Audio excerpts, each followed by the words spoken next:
E louvo a Deus pela vida do pastor Wilson, que me fez o convite.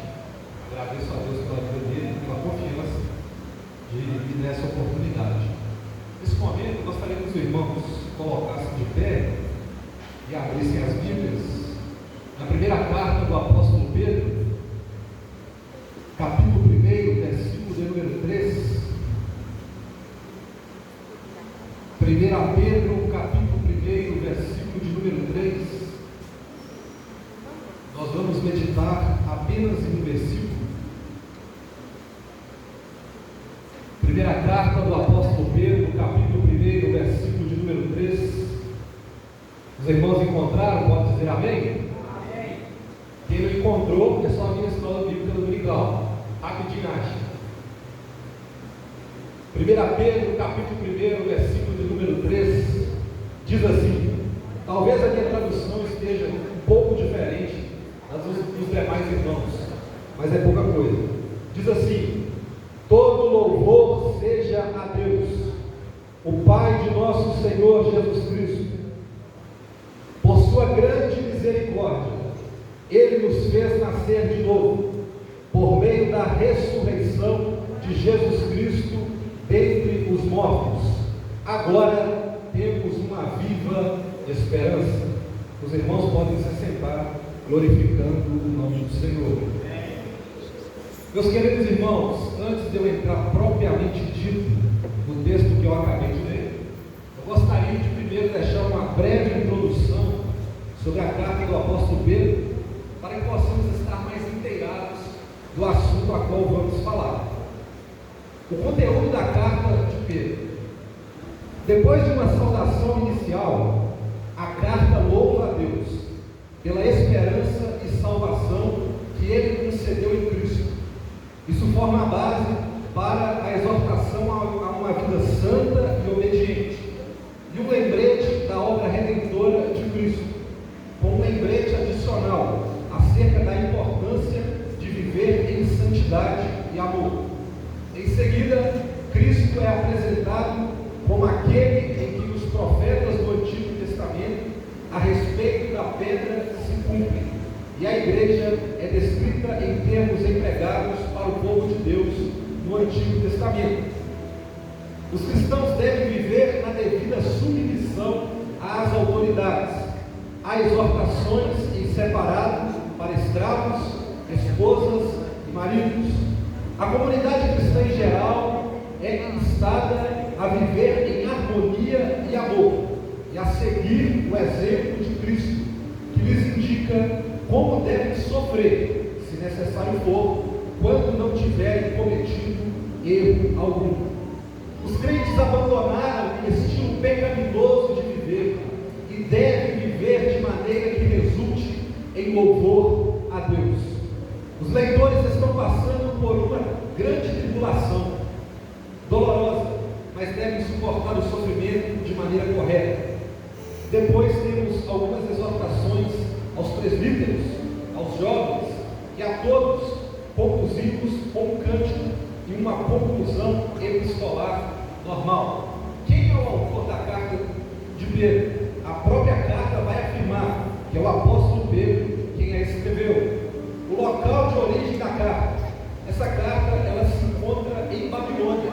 Envia saudações, o que parece indicar que Roma foi o local de origem.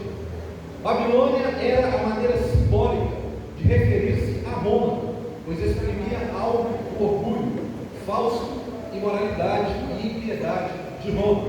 A data da escrita dessa carta. Essa carta foi escrita provavelmente na década de 60. Para quem Pedro escreveu essa carta? A carta é dirigida ao povo de Deus, espalhada por toda a pátria, nas regiões do Ponto, Galácia, Capadócia, Ásia e Bitínia, onde os nomes podem ser os dos antigos distritos ou das províncias em que os romanos organizaram seu próprio império. O propósito de Pedro escrever essa carta. Pedro escreveu essa carta de alegre esperança, a fim de levar o cristão a viver a perspectiva divina e eterna da sua vida terrestre e prover orientação prática se encontravam sob o fogo do sofrimento entre os incrédulos. O cuidado de Pedro visava a evitar que os cristãos não perturbassem, sem necessidade, o governo, e sim seguissem o exemplo de Jesus no sofrimento, sendo inocente e portando-se com retidão e dignidade. Essa foi uma pequena introdução sobre a carta do apóstolo Pedro. Agora vamos propriamente dito para o texto que eu li. O texto começa dizendo: todo louvor seja a Deus. Aqui eu vejo que o apóstolo Pedro, ele se encontra muito feliz com Deus. Ele começa glorificando, exaltando o nome de Deus. Na sequência, Pedro, ele vai destacar a filiação do meu, do seu, do nosso Salvador. Quem é o Salvador? É Jesus Cristo, e ele é filho do Deus Todo-Poderoso. É o que o texto diz, o Pai de nosso Senhor Jesus Cristo. Pedro ainda diz: por sua grande misericórdia, por sua imensa misericórdia, por sua extraordinária misericórdia, ele nos fez nascer de novo. Quem fez nascer de novo? Deus nos fez nascer de novo, por meio da ressurreição de Jesus Cristo dentre os mortos. É muito interessante, porque o apóstolo Pedro, no versículo 3 da sua primeira carta, no capítulo 1, ele vai tratar de duas doutrinas importantíssimas para a nossa fé. Quais são essas doutrinas? É a doutrina da regeneração, ou nascer de novo, e também a doutrina da ressurreição dos mortos. E a partir de agora, nós vamos tratar dessas doutrinas importantíssimas para a minha e para a sua fé.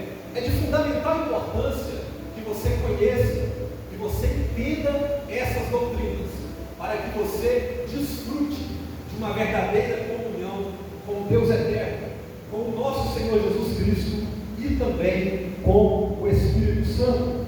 A regeneração, o novo nascimento, o que é, o que significa nascer de novo? Basicamente, regeneração é um ato secreto de Deus, pelo qual Ele nos concede vida espiritual. Você nasceu, eu nasci, um nascimento físico, mas para herdar o reino de Deus, é necessário eu e você ter um nascimento espiritual. O apóstolo João vai dizer que carne nem sangue herdará o reino de Deus. Eu e você herdamos o pecado de Adão. Lá no jardim do Éden, a Bíblia diz, por meio do apóstolo Paulo, que todos pecaram e destituídos ou separados estão da glória de Deus. E o que implica este pecado, essa separação? Quer dizer que a partir do pecado de Adão e Eva, eu e você estamos distantes de Deus, estamos distantes da graça dele. E como é que nós nos aproximamos novamente pela graça de Deus? É através do Senhor Jesus Cristo, e através da obra expiatória de Cristo, eu e você podemos nascer de novo, não nascer da carne, mas nascer da água e do Espírito. Então, se você nasceu de novo, você pode herdar o reino de Deus. Mas se você não nasceu de novo, é impossível você entrar no reino de Deus. O reino de Deus é um lugar perfeito. O reino de Deus é o céu de glória, onde habita o nosso Senhor e Salvador Jesus Cristo. E este reino não permite pecado. Este reino não aceita uma vida promíscua, uma vida ímpia. Este reino requer uma vida ilibada, uma vida banhada, lavada no sangue de Cristo na cruz, para adentrarmos a mansão celestial. Então a porta de entrada para o reino de Deus é a regeneração, é o novo nascimento. E o novo nascimento é um ato secreto da parte de Deus, pelo qual Ele nos concede vida espiritual. E talvez surja na sua mente a seguinte indagação: por que será que eu preciso nascer de novo? Por que será que a minha vida tem que ser transformada? É porque nós somos nascidos em pecado. O salmista Davi, ele diz assim no Salmo 51, verso de número 5: em pecado eu nasci, em pecado me concebeu a minha mãe. Nós fomos gerados em pecado, mas pela bondade e misericórdia de Deus, ele enviou o seu Filho amado, Jesus Cristo. E Jesus, ele é a porta. E Jesus, ele é o caminho. E Jesus é aquele que nos reconcilia novamente com Deus, através do seu sangue. A regeneração é uma obra exclusivamente divina. É importante nós entendermos que o novo nascimento não tem nada que eu faço para que o novo nascimento ocorra em mim. Tudo depende da bondosa e maravilhosa graça de Deus. É Deus que opera no meu e no seu coração esse novo nascimento. É Deus que opera a transformação interior na minha e na sua vida, para que nós possamos herdar o reino de Deus. Nós vemos isso, por exemplo, quando João fala a respeito daqueles a quem Cristo deu o poder de serem feitos filhos de Deus. Quem são os filhos de Deus? É aqueles que não nasceram da carne, não nasceram do sangue, nem da vontade da carne, mas aqueles que nasceram da vontade de Deus. Aqui João especifica que os filhos de Deus são os que nasceram de Deus, e que a vontade humana não realiza esse tipo de nascimento. Como eu disse, o novo nascimento não depende de uma obra humana, é algo exclusivo da parte de Deus.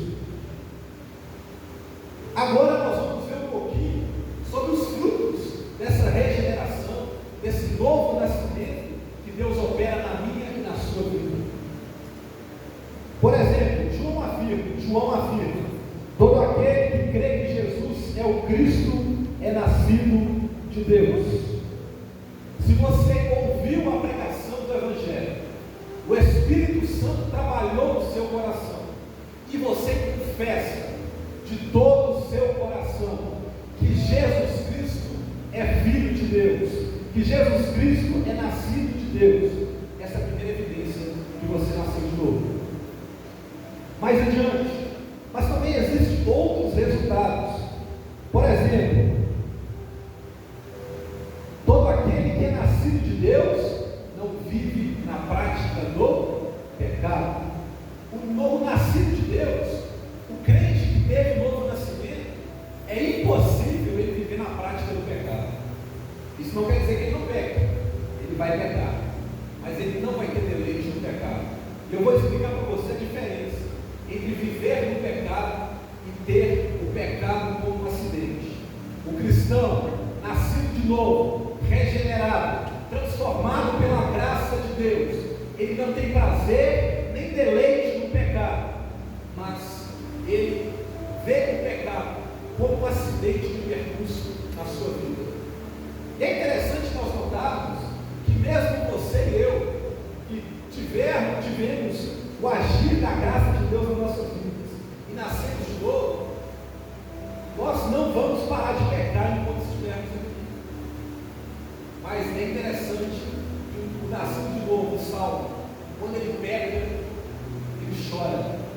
ele chora amargamente, ele se entristece, porque ele sabe que ele está ofendendo um Deus santo e poderoso. Já aqueles que vivem no deleite do pecado, para ele é normal. Pecar para ele é normal, é o curso normal da sua vida. Mas o salvo não. O salvo, quando peca, ele fica triste. Ele vê com maus olhos esse pecado que ele comete. E meus irmãos, nós só seremos livres da presença do pecado lá no céu, na glorificação. Enquanto estivermos aqui, nós batalharemos contra a nossa natureza pecaminosa. O apóstolo Paulo diz assim: o bem que eu quero, eu não faço, mas o mal que eu não quero, esse faço. Já não tem domínio sobre mim, mas o pecado que em minha vida é que governa a minha vida. Mesmo nascidos de novo, mesmo transformados pelo poder do Espírito, nós continuaremos a batalhar. E o apóstolo Paulo diz que o Espírito milita contra a carne, e a carne milita contra o Espírito, para que você não faça a vontade um do outro. E vencerá aquele que você alimentar mais. Se você alimentar a sua carne, ela vai vencer. Mas se você alimentar o Espírito, ele triunfará. Então, a outra evidência do nascido de novo é que ele não vive na prática do pecado. Por que ele não vive? Porque a semente de Deus permanece nele.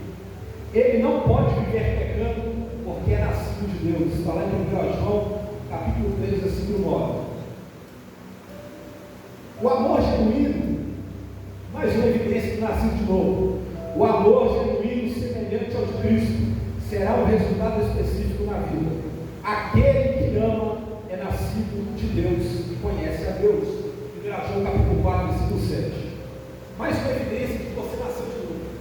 Você ama o seu próximo. Você ama o seu irmão, assim como Cristo ama. E é pesado, né? Porque como que Cristo amou? Ele amou se entregando a sua vida por completo para os pecadores. Nós somos chamados a amar como Cristo amou. Porque a Bíblia diz que aquele que não ama, ele não conhece a Deus. Por quê? Porque Deus é amor. Deus não tem amor. Ele não é uma fração de amor. Ele é o amor. Ele é todo amor. Por isso os cristãos são chamados a viver conforme Cristo amou. Outro efeito do novo nascimento é vencer o mundo. E os seus mandamentos não são peso. O que é nascido de Deus vence o mundo. Para o ímpio, amar o próximo é um peso. Para o ímpio, fazer obras de caridade é um preço. Mas para o cristão, salvo em Cristo Jesus, é um deleite.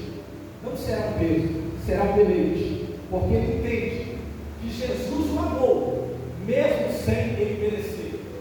Talvez o seu próximo não mereça o seu amor, mas isso não quer dizer que você não tem que amar ele, porque eu e você não merecemos o amor de Cristo, e mesmo assim, ele se entregou para salvar a minha e a sua vida. Nós temos todo o requisito para Cristo não nos amar, mesmo assim, ele nos amou, segundo a sua graça e misericórdia. Aqui João explica que a regeneração nos concede a capacidade para vencer as pressões e tentações do mundo, que de outra maneira nos impediriam de obedecer os mandamentos de Deus e de seguir seus caminhos. João diz que vencemos essas pressões, portanto não será pesado obedecer aos mandamentos de Deus. Antes, a implicação é que será prazeroso. O salvo não tem os mandamentos de Deus como peso, mas para ele é prazeroso seguir as ordens do Mestre. Ele continua que o processo pelo qual obtemos a vitória sobre o mundo é permanecer na fé. Esta é a vitória que vence o mundo, a nossa fé. 1 João capítulo 5, versículo 4. O nascido de novo, ele vai permanecer na fé. Ele vai enfrentar lutas, ele vai enfrentar dificuldades, mas essas lutas e essas dificuldades não irão abalar a sua fé. Ele permanecerá na fé, ele perseverará na fé. Finalmente, João menciona que outro resultado da regeneração é a proteção contra Satanás. Olha o que João diz em 1 João 5,18. Sabemos que todo aquele que é nascido de Deus não vive pecando. Aquele que nasceu de Deus, ou seja, Jesus, o protege do maligno, não lhe toca. Se você nasceu de novo, você tem garantia de que Deus irá te preservar, irá te proteger contra os ataques do maligno. É isso que João diz em 1 João 5,18. Embora possa haver ataques da parte de Satanás, João tranquiliza seus leitores a dizer que aquele que está em vós é maior do que aquele que está no mundo. Nós não precisamos ter medo dos ataques do adversário. O adversário tem poder. Nós não podemos ignorar os seus ardis. O apóstolo Paulo disse isso. Mas ele não é mais poderoso que Deus. Se você confia em Deus, você será preservado, você será guardado. Há um escudo em volta de você, te protegendo, te preservando contra os ataques do maligno.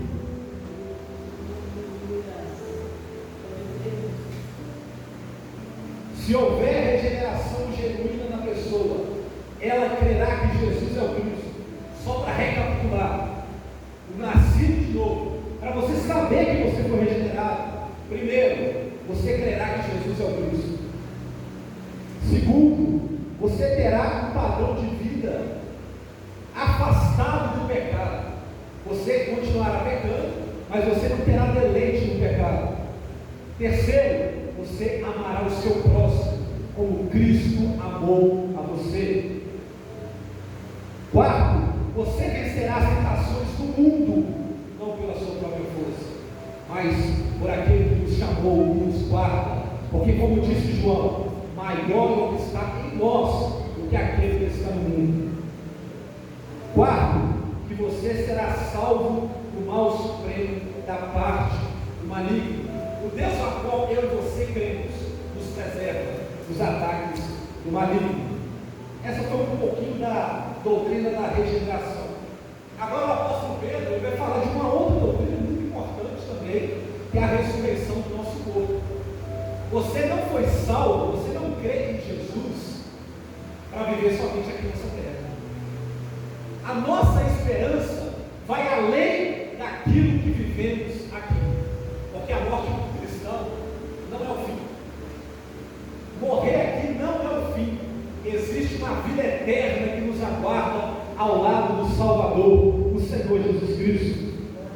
E o apóstolo Paulo, ele dá uma declaração impactante demais. Em 1 Coríntios capítulo 15, versículo 19, ele diz assim: se esperamos em Cristo apenas nesta vida, nós somos o quê? Somos os mais miseráveis de todos os homens. Jesus não te salvou somente para essa vida. Jesus também te garante a vida eterna com Ele. A ressurreição do corpo refere-se ao ato de Deus de ressuscitar entre os mortos o corpo do salvo e reuniu a sua alma e espírito, nos quais esse corpo esteve separado entre a morte e a ressurreição. Por causa do pecado, eu e você precisaremos ter uma morte física, a não ser que Cristo arrebate a igreja antes de eu e você morrer. Mas se isso não ocorrer antes da vinda da sua morte, por causa do efeito do pecado, esse corpo físico terá que tombar. Mas Jesus operou uma obra tão completa, Ele apresentou ao Pai uma obra tão perfeita, que Ele vai ressuscitar o nosso corpo. O nosso corpo não ficará para sempre na sepultura. Ele será ressuscitado por ocasião da segunda vinda de Cristo.